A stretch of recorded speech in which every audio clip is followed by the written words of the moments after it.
Hi, my name is David Burns, and here is the current date and time.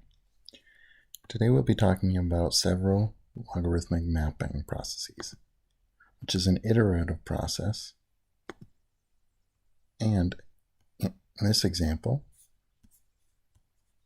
we'll be using the function r times x times all of 1 minus x.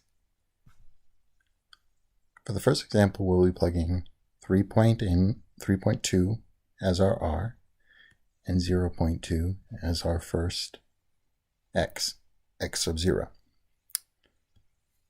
In this process, we mapped the first 49 solutions. So we plugged in 0.2 into our function and produced 0.512. And then we plugged this back into the problem and produced 0.7995.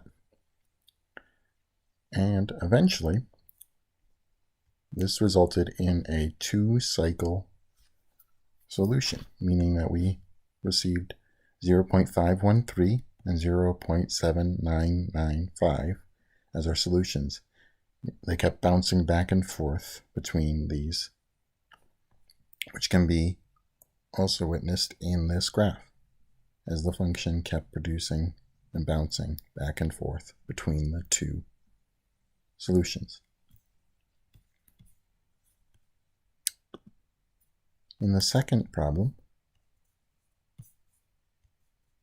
we plugged in 3.5 as our r, and 0.2 stayed the same. So here we go. And 3.5, when we plug that in as our r, we instead received a 4-cycle solution.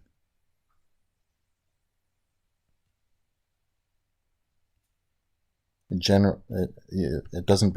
doesn't first produce this result, but eventually it generated 4 solutions: 0.5009, 0.875, 0.3828, and 0.8269. And this can be witnessed in the graph as well.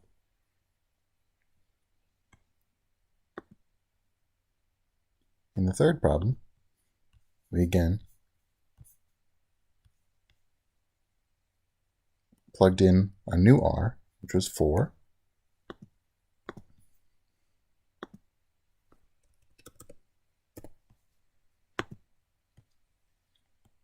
and this one, more interestingly, produced a chaotic result, where we didn't receive there was no cyclic or solution gained, or it didn't converge on any one solution.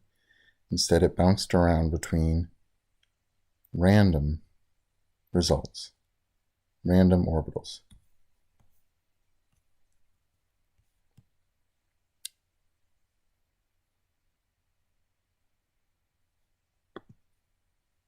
And so we can see that as we increased our r,